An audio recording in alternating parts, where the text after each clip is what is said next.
Hello everyone and আসসালামু আলাইকুম, welcome to my new blog. আসলে নিউ ব্লগ না বললেও চলে, এটা কিছুদিন আগের ভিডিও। আমি আসলে ছাড়ার মতো তেমন একটা সময় পাচ্ছিলাম না, তবে আজকে ফাইনালি ছেড়েই দিলাম। এই ভিডিওটা মূলত করা হয়েছে ওই দিন যেদিন আমার শ্বশুর বাড়ি থেকে কিছু লোকজনকে বলা হয়েছিল আসার জন্য। তারা মূলত কিছুদিন যাবৎ আসতে চাচ্ছে বাবুকে দেখার জন্য, তো ফাইনালি তারা চলেই এসেছিল। এটা আসলে ওই দিনকার ভিডিও, বাংলাদেশ যখন দ্বিতীয়বারের মতো স্বাধীন হলো তখনকার ভিডিও। তো ভাবতেছিলাম যে আজকে ফাইনালি এডিট করি। তো আত্মীয় স্বজন যখন বাড়িতে আসবে তখন অবশ্যই কিন্তু বাজার ঘাট করতে হয়। তো আব্বা সকাল সকাল চলে গিয়েছিল বাজার করার জন্য। তো এখানে কিছু বড় বড় মাছ কিনে এনেছে, আবার ছোট ছোট মাছও কিনে এনেছে। তো আমার ভাসুর আসবে, ভাসুরের বউ আসবে, ওরা তো এই ছোটো মাছ খেতে অনেক পছন্দ করে, তাই আব্বা এই মাছগুলো কিনে এনেছে। তো বড় মাছ তো আসলে প্রতিনিয়ত খাওয়াই হয়, ছোট মাছ কিন্তু আসলে সবসময় ভালোভাবে পাওয়া যায় না। আর আমার আব্বা বরাবরের মতোই অনেক ভালো মাছ কিনতে পারে। আর এই যে এখানে দেখতেই পাচ্ছেন আমি গরুর মাংস ভিজিয়ে রেখেছি, এটা কিন্তু ছাড়তেছিলই না কোনোভাবে, যদিও এটা অনেক সকালে ভেজানো হয়েছে। অবশেষে এই মাংসটা যখন ছাড়লো এটাকে আমি ভালোভাবে ধুয়ে পরিষ্কার করে নিয়েছি। তারপর এটাকে আমি হাতে মেখে রান্না বসিয়ে দিব।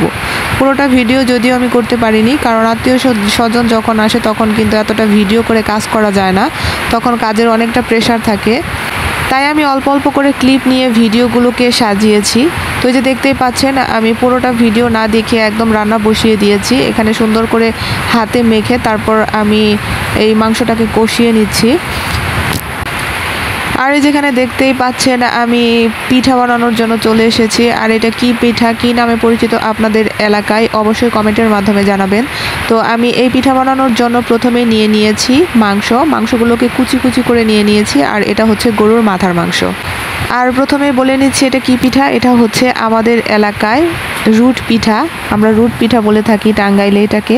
তো যার যার এলাকায় যার যার নামে পরিচিত এটা। তো আমার শ্বশুর বাড়ি আবার এটাকে ঝাল পিঠা বলে। ঝাল পিঠা বলতে একটু এই যে মশলা দিয়ে সুন্দর করে মেখে তারপর বানানো হয় বলে এটাকে ঝাল পিঠা বলে ওখানে। তো আমরা রুট পিঠাই বলি।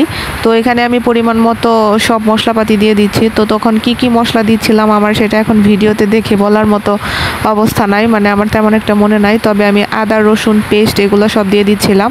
আর এই যেখানে গুঁড়া মশলা দিয়ে দিচ্ছি আমি একটু মরিচের গুঁড়া, এখানে বেশি দিতে হয় কারণ ঝাল ঝাল না হলে এটা কিন্তু আসলে ভালো লাগে না পিঠা। তবে ঝাল পিঠা বলার একটাই কারণ এটার মধ্যে একটু ঝাল পরিমাণে বেশি দেওয়া হয় বলেই এটাকে মনে হয় ঝাল পিঠা বলা হয়। এখানে যে এলাচ দারচিনি সব কিছুই কিন্তু দেওয়া হয়েছে, আবার বেটেও দেওয়া হয়েছে। এখানে সব গরম মশলা দেওয়া হয়েছে। মূলত মাংস রান্না করার সময় যে মশলাপাতিগুলো দেওয়া হয় সব উপকরণে এখানে দেওয়া হয়েছে। এখানে হাত দিয়ে আমি সুন্দর করে ভালোভাবে মেখে নিচ্ছি। আর আমারও এখনও মনে আছে যে এই মাংস বা এই পিঠা বানানোর সময় আমার এতটা হাত জ্বলতেছিল যে পুরো দিন আমি খাবার খেতে পারছিলাম না, কারণ তখন প্রচুর গরম ছিল।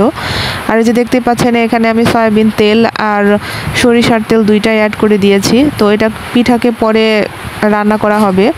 তো আর যেখানে দেখতে পাচ্ছেন আমি সুন্দর করে কাজু বাদাম দিয়ে পায়েসটাকে সাজিয়ে নিচ্ছি, কিছু কিশমিশ দিয়ে দিচ্ছি এখানে।